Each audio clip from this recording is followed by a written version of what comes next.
Why should this have happened specifically in modern culture? Isn't it part of the human condition as such? It is part in the sense that man is a being who flies away from truth even as he pursues it. But I think one of the reasons it happens specifically in modern culture is, of course, we build up a much more intricate technical society. We're more encased in the sheer human framework of things than people were at one time. Simply because we live in a much more complex, complicated Right. We live in an air-conditioned nightmare, to borrow the term of Henry Miller. But we live more and more in a man-created environment, if we consider it all down the line, from our air conditioning to everything else. And our urban complexes, I mean, I can't help but think, coming to London, that London is a very different city from Shakespeare's London, which existed that much closer to the countryside. You could probably, very shortly walk out. And so on. Well, what are the main themes, then, of the later Heidegger as distinct from the earlier?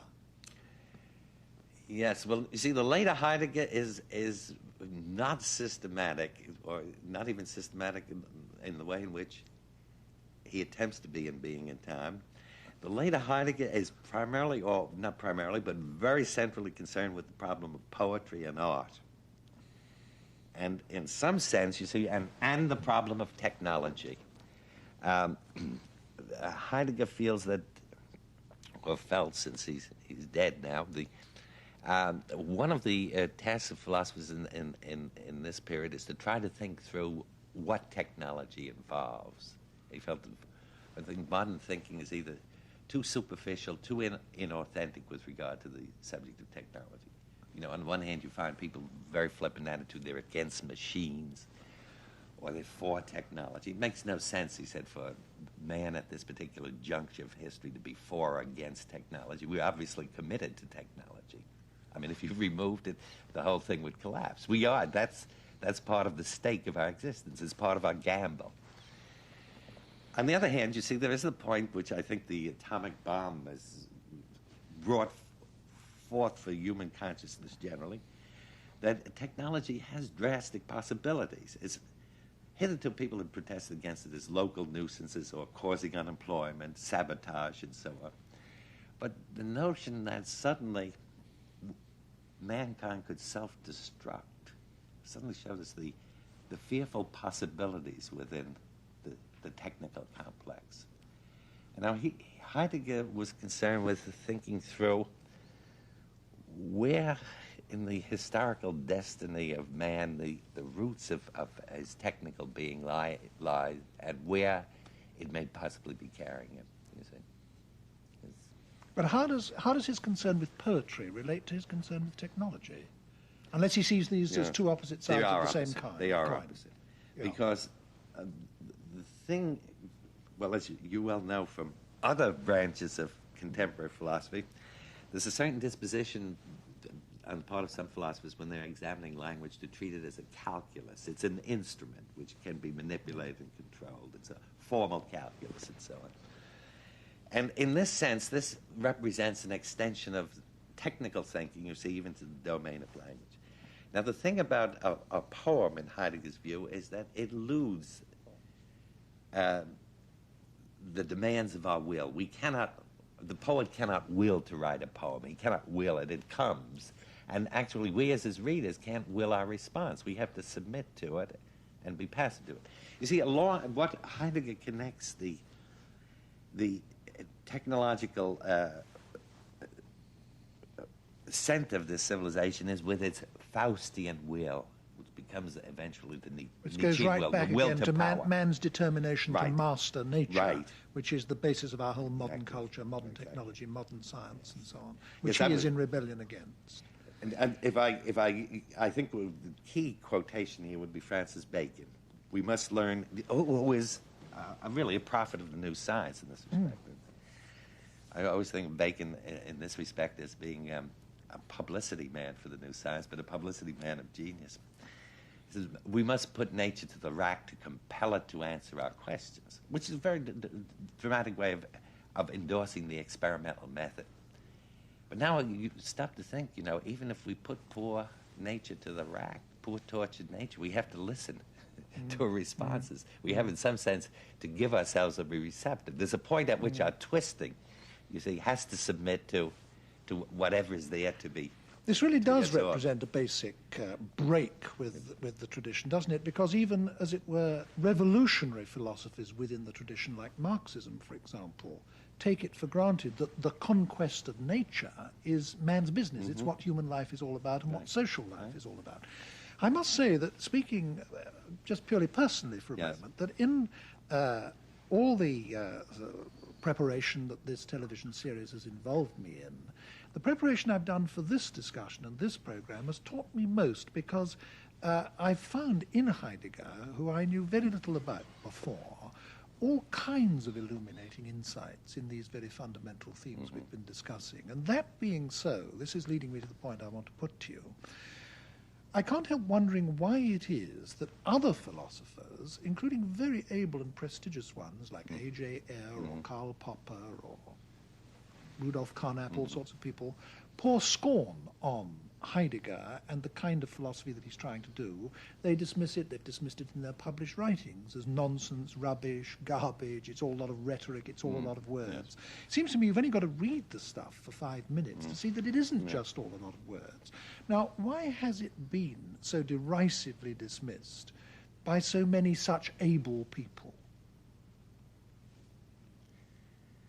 Well, I don't want to make an invidious remark about philosophy and the state of philosophy, but there is a certain kind of professional deformation. A man has a certain vision, and he carries with this sort of blinders to somebody else's vision.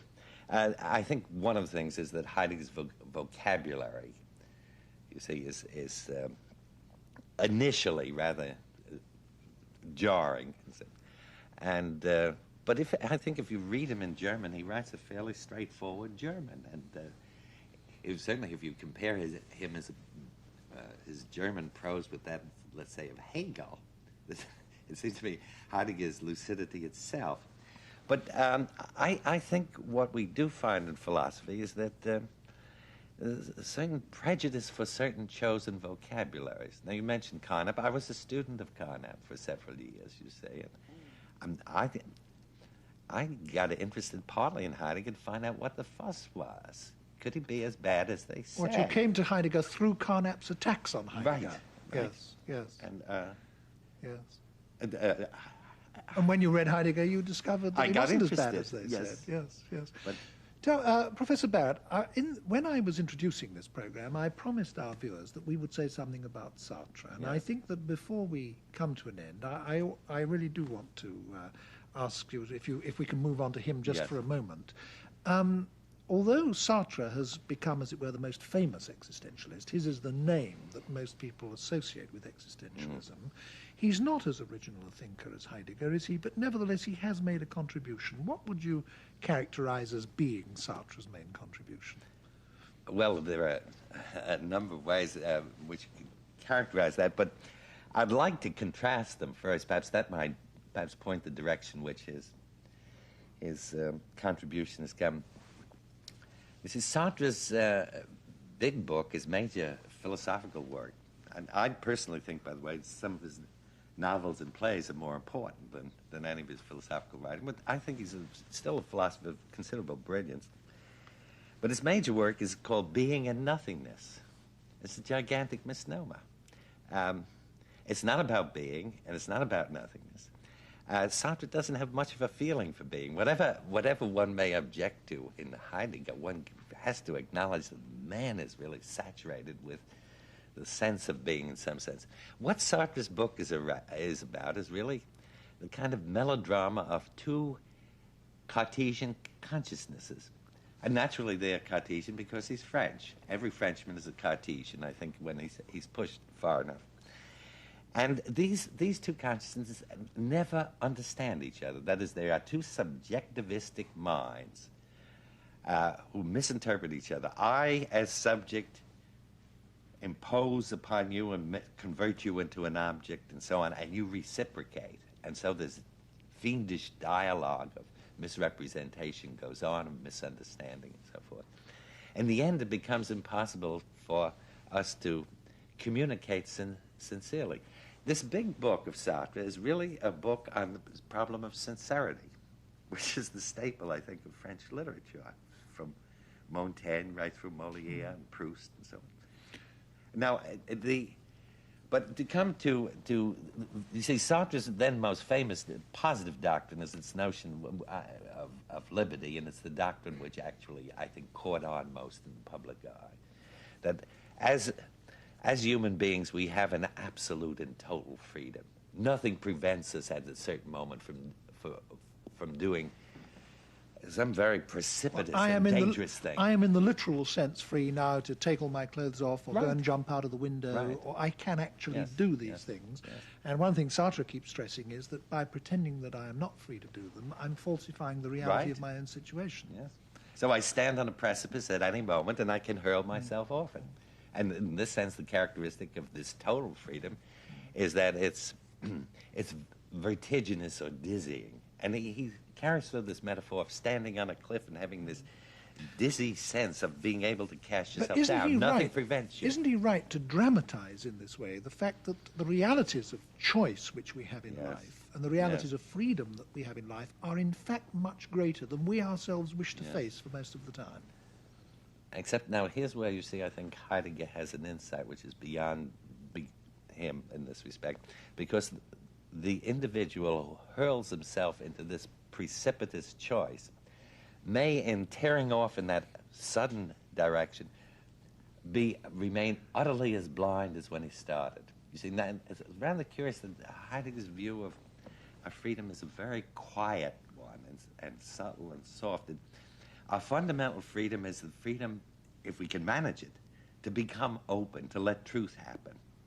And most of us in our lives are shut off in our personal lives in one way or another, doesn't matter which, from truth in our dealings with other people. We have resistances which can't be breached and so on. But sometimes there is a fissure in this wall that shuts us off, and we are able to let be. We no longer seek to compel. You see, the whole of the later Heidegger is really a prolonged attack on the will to power as characterizing Western An civilization. attack on this urge we have to dominate nature, Right. And even, dominate our environment. and even dominate our own personal lives or dominate Yes. other people. The view being that you only really understand reality when in some sense you submit yourself to Right. it. Summing up, Professor Barrett, taking Heidegger and Sartre, and indeed the whole existentialist tradition together, if you were asked to say, well, now, what contribution has this made to human thought in our time, what would you stress? What have we got from it all? I'll stress an academic point first, and then the more important human point following.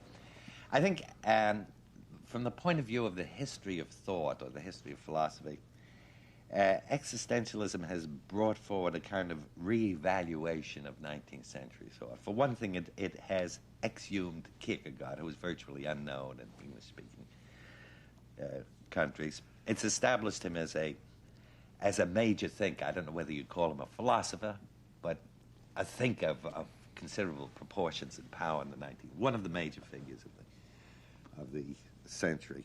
As a matter of fact, Wittgenstein said of Kierkegaard, he thought he was the greatest writer of the 19th century, which is rather interesting. Wittgenstein had discovered Kierkegaard quite early, before existentialism, toward the end of the World War I. But the second point, I think, that's made people aware of the fact that modern society tends to depersonalize to a certain extent, that it gets larger and larger, more intricately organized and so on, and that the problem of the person, the individual, as a unique being who cannot be completely assimilated into any framework, whether it's bureaucratic or conceptual or systematic, something of him is left out. I think this kind of emphasis is what it has brought forward, I think, most powerfully. Thank you very much, Professor Barrett.